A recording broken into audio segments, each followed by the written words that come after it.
প্রিয়জনদের সঙ্গে ঈদ উদযাপনে ঢাকা ছাড়ছেন অনেকে। এতে সড়ক মহাসড়কে বাড়ছে যানবাহনের চাপ, তবে যানজট কিছুটা না থাকায় নির্বিঘ্নে ঘরে ফিরছেন তারা।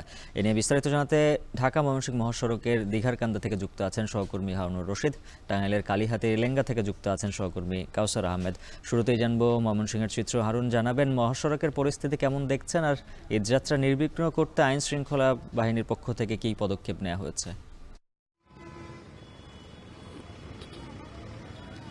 উজ্জ্বল, ঢাকা ময়মনসিংহ মহাসড়কে কিন্তু যানবাহনের চাপ ক্রমেই বাড়ছে। অর্থাৎ সকালে আমরা যখন এই মহাসড়কে আসি তখন কিন্তু অনেকটাই ফাঁকা ছিল, যানবাহনের চাপ কম ছিল, মানুষজনের চলাফেরাও কম ছিল। কিন্তু সময় যত বাড়ছে ততই কিন্তু যানবাহনের চাপ বাড়ছে। এই মুহূর্তে আমরা যে জায়গাটিতে আছি এটি ঢাকা ময়মনসিংহ মহাসড়কের দীঘারকান্দা বাইপাস মোড় এলাকা। এখানে আমরা যেটি দেখছি যে যানবাহনের চাপ কিন্তু বেশ বেড়েছে। অর্থাৎ এই বাইপাস মোড় এলাকাতে কিন্তু এখন যানবাহন থেমে থেমে চলছে, অর্থাৎ একটানে কিন্তু পার হতে পারছে না এই এলাকাটি। আমরা দেখছি প্রচুর যাত্রীবাহী বাস কিন্তু ঢাকা থেকে যারা যাত্রী নিয়ে এসেছেন এবং দাঁড়িয়ে এই বাইপাস মোড়ে বিভিন্ন জায়গায় যাত্রী নামাচ্ছে এবং উঠাচ্ছে, এবং অন্যান্য যে যানবাহন, বিশেষ করে ব্যক্তিগত যানবাহনে যারা আসছেন, প্রাইভেট কার, মাইক্রোবাস সহ সিএনজি, অটোরিকশা, যে যেভাবে পারছেন তারা কিন্তু বাড়ির দিকে ছুটছেন। এবং এই মানুষের বা যানবাহনের স্রোতের কারণেই কিন্তু সড়কে বেশ চাপ বেড়েছে। এবং এইখানে এই বাইপাস মোড়ে এসে কিন্তু যানবাহনের গতি অনেকটাই ধীর হয়ে যাচ্ছে। এটির কারণ হিসাবে যেটি আমরা দেখতে পাচ্ছি বা যানবাহন চালক যারা যেটি বলছেন যে এই বাইপাস মোড়ে কিন্তু প্রচুর ইজি বাইক, রিক্সা, অটোরিকশা এখানে আসছে যাত্রী ওঠানোর জন্য, এবং এই ইজি বাইকগুলো যত্রতত্র চলাফেরা করছে, যত্রতত্র অবস্থান নিচ্ছে, যার কারণে কিন্তু এখানে একটি যানবাহনের ধীরগতি বা একটি যানজটের পরিস্থিতি তৈরি হচ্ছে। আমরা দেখছি যে এখানে আইনশৃঙ্খলা বাহিনীর সদস্যরা, বিশেষ করে পুলিশের সদস্যরা আছেন, কিন্তু দু একজন কাজ করলেও বেশিরভাগ সদস্য কিন্তু এই মোড়ে যেভাবে দায়িত্ব পালন করার কথা আমরা রোজার ঈদে দেখেছি যে শৃঙ্খলাটা ছিল, সেই শৃঙ্খলাটা কিন্তু এই বাইপাস মোড়ে এখন নেই, যার কারণে কিন্তু দুর্ভোগ পোহাতে হচ্ছে। আমরা পুলিশ সদস্যদের বেশ কিছু সদস্যকে আমরা দেখছি এক জায়গায় তারা কথা বলছেন, কিন্তু এখানে যে যাত্রীদের যে সমস্যা হচ্ছে সেই সমস্যায় কিন্তু নিরসনে যে কার্যকর পদক্ষেপ নেওয়া দরকার সেটি কিন্তু এখানে আমরা দেখছি না। এবং এখানকার যারা যানবাহন চালক তারাও কিন্তু আমাদেরকে যেটি বলেছেন যে গত রোজার ঈদে এই মোড়টি যেরকম যানবাহন চলাচলের জন্য যে যানবাহন চালকরা যে সুবিধাটি পেতেন সেই সুবিধাটি কিন্তু এখন এখানে নেই। তবে যানবাহন চালকরা যেটি বলছেন, ঢাকা থেকে তারা কিন্তু এখনও নির্বিঘ্নেই আসতে পারছেন, অর্থাৎ যানজট বা কোথাও থেমে থেমে চলার যে পরিস্থিতি সেটি কিন্তু এখনও কোথাও হয়নি।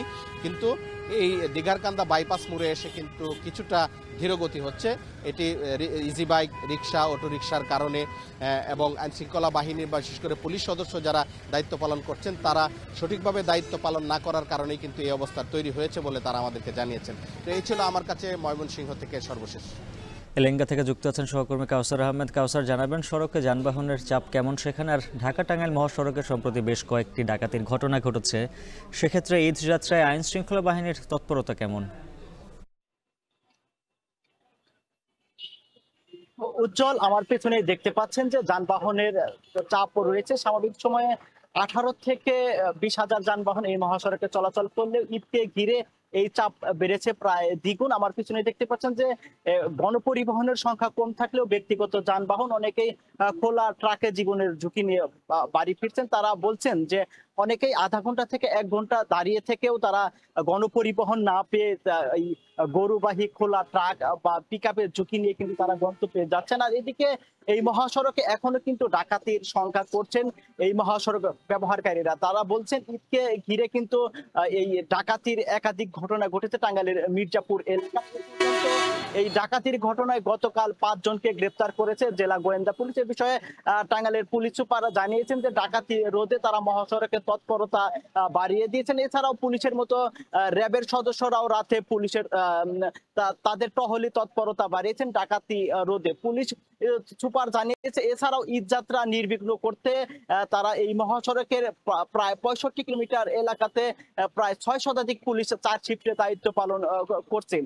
আর এদিকে জেলা প্রশাসনের পক্ষ থেকে ভ্রাম্যমাণ আদালত সহ একাধিক টিম কাজ করার কথা থাকলেও কিন্তু আমাদের চোখে এখনো পড়েনি। এদিকে যাত্রীরা বাড়তি ভাড়ার অভিযোগ করলেও কিন্তু এখনো পর্যন্ত জেলা প্রশাসনের পক্ষ থেকে কোনো ব্যবস্থা গ্রহণ করা হয়নি। আর জেলা প্রশাসকের যে কয়েকটি টিম মাঠে থাকার কথা ছিল, এ পর্যন্ত তারা একটা টিমও কিন্তু এখন পর্যন্ত মাঠে নেই আমরা দেখেছি। আর এছাড়াও যে বাড়তি ভাড়া নেওয়া হচ্ছে এই বিষয়ে সাধারণ যাত্রীরা বলছেন যে কার কাছে অভিযোগ জানালে তারা স্বাভাবিক ভাড়ায় তারা গন্তব্যে যেতে পারবেন, এ বিষয়ে কিন্তু তারা ঊর্ধ্বতন কর্মকর্তার হস্তক্ষেপ কামনা করেছেন।